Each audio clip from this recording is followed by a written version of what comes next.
হুম আজকের এই deep dive আলোচনায় সবাইকে স্বাগত জানাচ্ছি। আজকের বিষয়টা নিয়ে আমি সত্যিই খুব এক্সাইটেড। আমরা আজ অত্যন্ত গভীর তাৎপর্যপূর্ণ একটা সোর্স মেটেরিয়াল নিয়ে কথা বলবো, যার নাম হলো the alchemy of pressure from coal to diamond, চাপের রসায়ন, কয়লা থেকে হিরে। হ্যাঁ, নামটাই কিন্তু বেশ ইন্টারেস্টিং। কয়লা আর হিরে দুটো একেবারে ভিন্ন জিনিস মনে হলেও এদের ভেতরের বিজ্ঞানটা কিন্তু চমকে দেওয়ার মতো। একদম। আমরা যদি একটা সাধারণ কুচকুচে কালো কয়লা আর পৃথিবীর সবচেয়ে দামি ঝলমলে হীরের কথা ভাবি, এদের মধ্যে রাসায়নিক পার্থক্য আসলে কতটুকু? উত্তরটা হলো জিরো, একেবারেই শূন্য। রাইট, দুটোরই জন্ম কিন্তু সেই কার্বন থেকে। রাসায়নিকভাবে তারা হুবহু এক। তাহলে পার্থক্যটা কোথায়? পার্থক্য শুধু একটাই জায়গায়, আর তা হলো প্রচণ্ড প্রেশার বা চাপ এবং তাপমাত্রা। এই রূপকটা আমাদের মানুষের জীবনের সাথে দারুণভাবে মিলে যায়, তাই না? হ্যাঁ, পুরোপুরি মিলে যায়। আসলে আমরা যখন জীবনের কোনো প্রচণ্ড চাপের মুখে পড়ি, তখন এই বৈজ্ঞানিক সত্যটা আমাদের মাথাতেই থাকে না। ঠিক বলেছেন।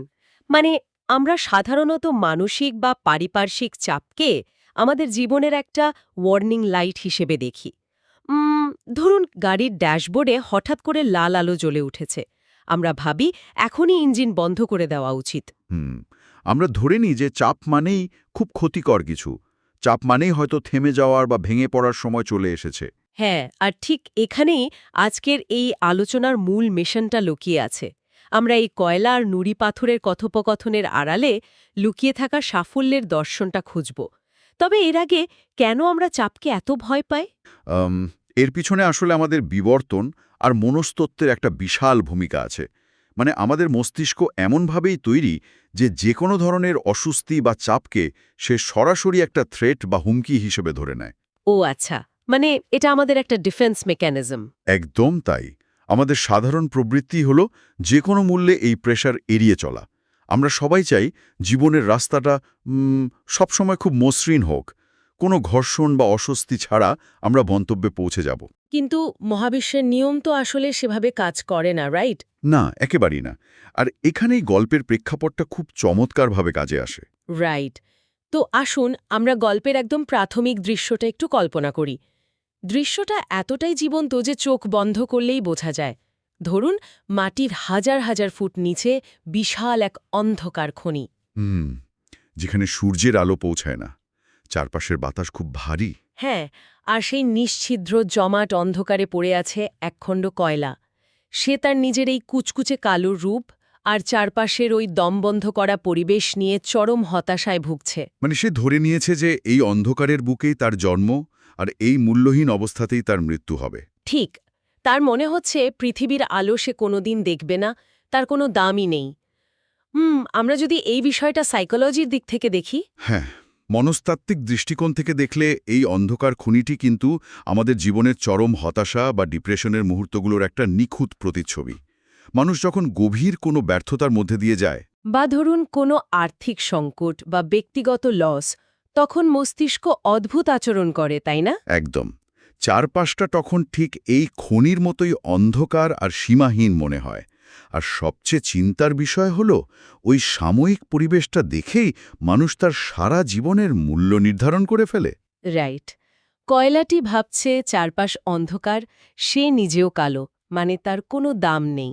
গল্পের এই জায়গাটা আমাকে খুব ভাবিয়েছে। কোন দিকটা আপনাকে ভাবালো? এই যে কয়লাটি তার পাশে থাকা ছোট্ট একটা নুড়ি পাথরকে আক্ষেপ করে বলছে, আমাদের জীবনটা কি অদ্ভুত, আমরা শুধু এই অন্ধকারের মধ্যেই পড়ে আছি, আমাদের কোনো দাম নেই। এই আক্ষেপটা কিন্তু খুব পরিচিত। হ্যাঁ, এটা আমাদের আধুনিক জীবনের খুব চেনা একটা সমস্যা, যাকে আমরা ইম্পোস্টার সিনড্রোম বলি। মানুষ নিজেকে অযোগ্য ভাবতে শুরু করে। রাইট, যখন সোশ্যাল মিডিয়ায় অন্যদের সফল জীবন দেখা যায়, তখন ওই খুনির কয়লার মতোই নিজেদের মূল্যহীন মনে হয় আমাদের। একদম। কিন্তু আমার একটা প্রশ্ন আছে, আমরা যখন কঠিন পরিস্থিতিতে থাকি, তখন কি মস্তিষ্ক আসলেই আমাদের ভেতরের সম্ভাবনাটুকু দেখতে পুরোপুরি ব্যর্থ হয়? শুধু ব্যর্থই হয় না, সে আমাদেরকে ভুল সিগন্যাল দিতে শুরু করে। সাইকোলজিতে একে কগনিটিভ ডিস্টরশন বা চিন্তার বিকৃতি বলা হয়। ও ওয়াও, আমরা লজিক্যালি ভাবতেই পারি না তখন। ঠিক, যখন আমরা প্রচণ্ড চাপে থাকি, তখন আমাদের মস্তিষ্কের আমিগডালা হাইজ্যাক হয়ে যায়। এটা হলো আমাদের ভয় আর আবেগের কেন্দ্র। তখন মানুষ সার্ভাইভাল মোডে চলে যায়, তাই তো? হ্যাঁ, এই অবস্থায় মস্তিষ্কের যে অংশটি লজিক নিয়ে কাজ করে, প্রিফ্রন্টাল কর্টেক্স, সেটা ঠিকমতো কাজ করতে পারে না। ফলে আমরা আমাদের বর্তমান অবস্থাকেই আমাদের চূড়ান্ত ভবিষ্যৎ বলে ধরে নিই। মানে আজকের এই আমি আর আগামীকালের বিকশিত আমির মধ্যে যে পার্থক্য থাকতে পারে, প্রচণ্ড চাপের মুখে সেই দূরদর্শিতাটা কাজ করে না। একদম ঠিক বলেছেন। কয়লাটিও রাসায়নিকভাবে হীরের সমান হওয়ার পরেও সম্পূর্ণ অজ্ঞ ছিল নিজের ব্যাপারে। এর প্রজ্ঞা আমাদের চমকে দেয়। নুড়ি পাথরটি কিন্তু কয়লার কথায় রেগে যায়নি বা সস্তা কোনো সান্ত্বনাও দেয়নি। রাইট। সে স্রেফ হেসে কয়লাকে একটা অভাবনীয় কথা মনে করিয়ে দেয়। সে বলে, তুমি নিজেকে শুধু কয়লা হিসাবেই দেখছ, কিন্তু তোমার ভেতরেই লুকিয়ে আছে পৃথিবীর সবচেয়ে মূল্যবান রত্ন হওয়ার সম্ভাবনা। সে যেন কয়লার চোখের সামনে একটা আয়না ধরে বলছে, তুমি সাধারণ নও। কিন্তু এরপরই সোর্সের সবচেয়ে বড় টুইস্টটা আসে।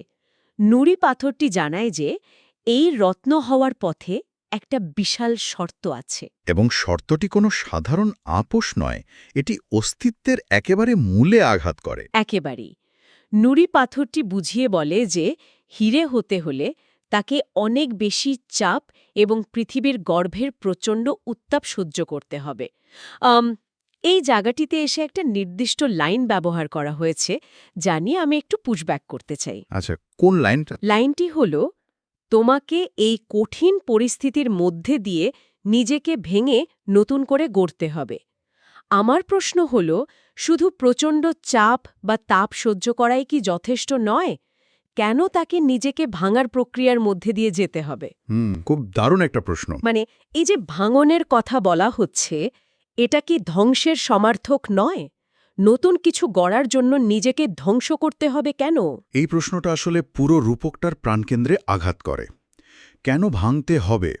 এর পেছনে চমৎকার একটা বৈজ্ঞানিক ব্যাখ্যা আছে। কার্বনের আণবিক গঠনের দিকে তাকালে দেখা যায় কয়লার ভেতরে কার্বন পরমাণুগুলো খুব শিথিলভাবে যুক্ত থাকে। আচ্ছা। আপনি যদি একটা কয়লাকে শুধু বাইরে থেকে ঘষা মাজা করেন, তবে সেটা বড়জোর একটা চকচকে কয়লায় পরিণত হবে, তা কখনো হিরে হবে না। ও আচ্ছা, মানে গঠনটাই পাল্টাতে হবে। ঠিক। হিরে হওয়ার জন্য এর ভেতরের আণবিক গঠনটাকে সম্পূর্ণ পাল্টে ফেলতে হয়। প্রচণ্ড চাপ আর তাপে কয়লার ভেতরের কার্বন পরমাণুগুলো একে অপরে থেকে আলাদা হয়ে যায়, অর্থাৎ পুরনো বন্ধনগুলো ভেঙে যায়। Right right. আর কেবল তখনই তারা নতুন করে অনেক বেশি কাছাকাছি এসে একটি অত্যন্ত শক্তিশালী এবং স্বচ্ছ কাঠামো তৈরি করতে পারে। এটা সত্যি একটা অসাধারণ অন্তর্দৃষ্টি। তার মানে পুরনো আমির কাঠামোটাকে ধ্বংস না করলে নতুন আমিটার জন্মই হতে পারে না। একদম। মনস্তাত্ত্বিকভাবে বলতে গেলে এটা তো অনেকটা ইগো ডেথ বা নিজের অহংকার এবং পুরনো ধ্যানধারণার মৃত্যুর মতো শোনায়, তাই না? ঠিক ধরেছেন। কয়লার বর্তমান রূপের যে দুর্বল গঠন, সেটাকে না ভাঙলে সে হীরের অভেদ্য কাঠিন্য পাবে কিভাবে? মানুষের জীবনেও যখন কঠিন পরিস্থিতি আসে, তখন তা আমাদের কমফর্ট জোন বা তথাকথিত নিরাপদ আশ্রয়কে চুরমার করে দেয়। আর আমরা ভাবি আমরা বোধহয় শেষ হয়ে গেলাম, কিন্তু আসলে সেই ভাঙনের শূন্যস্থান থেকেই আমাদের অনেক বেশি শক্তিশালী একটি রূপের জন্ম নেওয়ার সুযোগ তৈরি হয়, যাকে বোধহয় পোস্ট ট্রমাটিক গ্রোথ বলা হয়। একদম ঠিক। ট্রমা বা মানসিক চাপ শুধু আমাদের ক্ষতিই করে না, অনেক সময় তা আমাদের এমনভাবে পুনর্গঠিত করে যা সাধারণ অবস্থায় কোনোদিনও সম্ভব ছিল না। তার মানে কয়লার বর্তমান কষ্টগুলো তাকে শাস্তি দেওয়ার জন্য আসেনি, এগুলো এসেছে তার ভেতরের আসল রত্নটাকে বের করে আনার জন্য। রাইট। ধ্বংস আর সৃষ্টি আসলে একই মুদ্রার এপিটোপিট। অসাধারণ। এই আলোচনা থেকে আমরা আমাদের উৎসের সেই সুনির্দিষ্ট অংশটিতে প্রবেশ করতে পারি, যেখানে এই পুরো গল্পটি থেকে ৩টি অত্যন্ত শক্তিশালী শিক্ষার কথা বলা হয়েছে। হ্যাঁ, সাফল্যের ৩টি মূলস্তম্ভ। প্রথম শিক্ষাটি হল, চাপ মানেই পরাজয় নয়। আমরা একটু আগে যে বিষয়গুলো নিয়ে আলোচনা করলাম তার সাথে এটি খুব গভীরভাবে যুক্ত। এই শিক্ষাটি প্রাত্যহিক জীবনের জন্য বিশাল একটা বার্তা। জীবনে কঠিন সময় এলে প্রথম প্রতিক্রিয়া হয় সেখান থেকে পালিয়ে বাঁচার চেষ্টা করা, কিন্তু মহাবিশ্বের নিয়মই হল কোনো ঘর্ষণ বা চাপ ছাড়া বিবর্তন সম্ভব নয়। হ্যাঁ, নক্ষত্রের জন্ম তো প্রচণ্ড মহাকর্ষীয় চাপে হয়, তাই না? ঠিক বলেছেন। ওই খনির অন্ধকারে ভূতাত্ত্বিক চাপ না থাকলে কোটি কোটি বছর পার হয়ে গেলেও কয়লাটি কয়লাই থেকে যেত। এই কথাটার সাথে জিমের বা শরীরচর্চার উদাহরণটা খুব দারুণভাবে দেয়া যায়। হ্যাঁ, বলুন। ধরুন মাসল বা পেশি কিভাবে তৈরি হয়, আমরা যখন ভারী ওজন তুলি তখন পেশির তন্তুগুলোতে মাইক্রোটিয়ার বা সূক্ষ্ম ছিঁড়ে যাওয়ার ঘটনা ঘটে। রাইট। এই ছিঁড়ে যাওয়াটা তো একটা শারীরিক স্ট্রেস। এরপর শরীর যখন বিশ্রাম নেয় তখন সে ওই জায়গাগুলোকে আগের চেয়ে আরও শক্ত করে জোড়া লাগায়। মানে ওই চাপ বা পেশি ছিঁড়ে যাওয়ার ঘটনাটা কোনো পরাজয় নয়, ওটাই হলো গ্রোথের প্রাথমিক শর্ত। পেশির এই অ্যানালজিটা একদম নিখুঁত। শারীরিক হোক বা মানসিক, চাপ হলো এমন এক প্রভাবক যা ভেতরের ক্ষমতাগুলোকে জাগিয়ে তোলে। তবে চাপ নিজে থেকে কোনো ম্যাজিক করে না। মানে এর জন্য সময় দিতে হয়। হ্যাঁ, আসল কাজটা করতে হয় সময়ের সাথে। আর ঠিক এই সূত্র ধরেই আমরা দ্বিতীয় শিক্ষাতে আসি। এখানে বলা হয়েছে ধৈর্য ও সাধনার কথা। সোর্সে স্পষ্টভাবে বলা হয়েছে যে রাতারাতি সাফল্য বলে কিছু হয় না। আধুনিক যুগের হাসল কালচার বা দ্রুত সফল হওয়ার যে ইঁদুর দৌড়, তার সাথে এটা একটা বিশাল কন্ট্রাস্ট তৈরি করে। হ্যাঁ, মানে চারপাশে সমাজ আমাদের শেখায় সবকিছু এখনই পেতে হবে। আমরা অন্যের সাফল্যের শুধু উজ্জ্বল হিরেটাই দেখি। ঠিক, আঙ্গুলে পড়া ঝলমলে আংটিটা দেখে আমরা মুগ্ধ হই। কিন্তু ওই হিরেটা যে খনির গভীরে লক্ষ লক্ষ বছর একা একা লড়াই করেছে, সেটা আমাদের চোখে পড়ে না।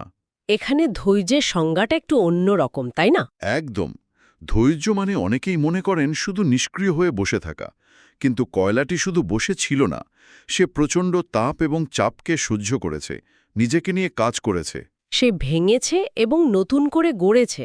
মানে এটা একটা অ্যাক্টিভ প্রসেস। হ্যাঁ, হিরে হওয়ার প্রক্রিয়াটি কোনো জাদুমন্ত্র নয়, এটা নিরল সদ্যবসায়। কিন্তু আধুনিক জীবনে আমরা ফলাফলটা চাই, প্রক্রিয়ার কষ্টটা নিতে রাজি নই। কিন্তু এই কষ্ট সহ্য করার শক্তিটা আসে কোথা থেকে? এর উত্তর লুকিয়ে আছে আমাদের তৃতীয় শিক্ষায়, পার্সপেক্টিভ শিফট বা দৃষ্টিভঙ্গি বদলানো। আমার মতে এই তৃতীয় স্তম্ভটি পুরো প্রক্রিয়ার সবচেয়ে গুরুত্বপূর্ণ অংশ। সোর্সেসে খুব সুন্দর করে বলা হয়েছে, আজ যে অবস্থায় আছেন কালও যে তাই থাকবেন তা নয়। ভাগ্য পরিবর্তন করা যায়। কয়লাটি কেন অত দীর্ঘ সময় ধৈর্য ধরতে পারল? কেন সে চাপের কাছে হার মেনে ছাই হয়ে গেল না? কারণ নুড়ি পাথরের কথা শুনে তার দৃষ্টিভঙ্গি বদলে গিয়েছিল। রাইট।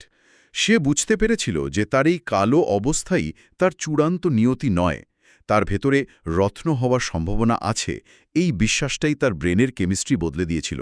যখন মানুষ বিশ্বাস করে যে বর্তমান কষ্টটা অর্থহীন নয়, তখন সে পরিস্থিতি মোকাবিলা করার শক্তি খুঁজে পায়।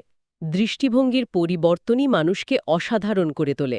পারিপার্শ্বিক চাপ তখন আর ধ্বংস করার হাতিয়ার থাকে না, বরং তার শক্তিশালী হওয়ার কাঁচামালে পরিণত হয়। দারুণ। তাহলে এই পুরো আলোচনার চূড়ান্ত অর্থ আসলে কি দাঁড়াচ্ছে? স্বপ্ন সত্যি করার পথটা কোনো মসৃণ হাইওয়ে নয়। একেবারেই না। এটি ওই অন্ধকার সুড়ঙ্গের মতোই, যেখানে নিজেকে ভেঙে ফেলার যন্ত্রণা আছে। কিন্তু ওই ভেতরের সম্ভাবনাকে বিশ্বাস করার ক্ষমতা প্রতিটা ছোট ছোট পদক্ষেপকে অর্থপূর্ণ করে তোলে। সবার ভেতরে একটা করে হিরে লুকিয়ে আছে, শুধু দরকার চাপগুলোকে ভয় না পেয়ে নিজেকে উজ্জ্বল করে তোলা। আর এই প্রক্রিয়ায় সবচেয়ে বেশি প্রয়োজন নিজের উপর অটুট বিশ্বাস। কে কোথা থেকে এসেছে সেটা মোটেও মুখ্য বিষয় নয়। মুখ্য হল কতটা চাপ সহ্য করার মানসিক প্রস্তুতি রয়েছে। সোর্সটির একেবারে শেষে একটা চমৎকার শুভকামনা দেওয়া হয়েছে। সেখানে বলা হয়েছে যে আগামী দিনগুলো যেন আরও সফল হয়। এই ইতিবাচক সুরটি মনে করিয়ে দেয় যে অন্ধকারের পরেই আলোর দেখা মেলে। সাফল্য কোনো আকস্মিক লটারি নয়। ঠিক, আজ আমরা এই রূপক যাত্রার মাধ্যমে জীবনের একটা অত্যন্ত কঠিন সত্যকে নতুনভাবে উপলব্ধি করার চেষ্টা করলাম। তবে আলোচনা শেষ করার আগে শ্রোতাদের জন্য একটা নতুন চিন্তার খোরাক রেখে যাওয়া প্রয়োজন। হ্যাঁ, এমন একটা প্রশ্ন যা চারপাশের চাপকে দেখার দৃষ্টিভঙ্গি পাল্টে দিতে পারে।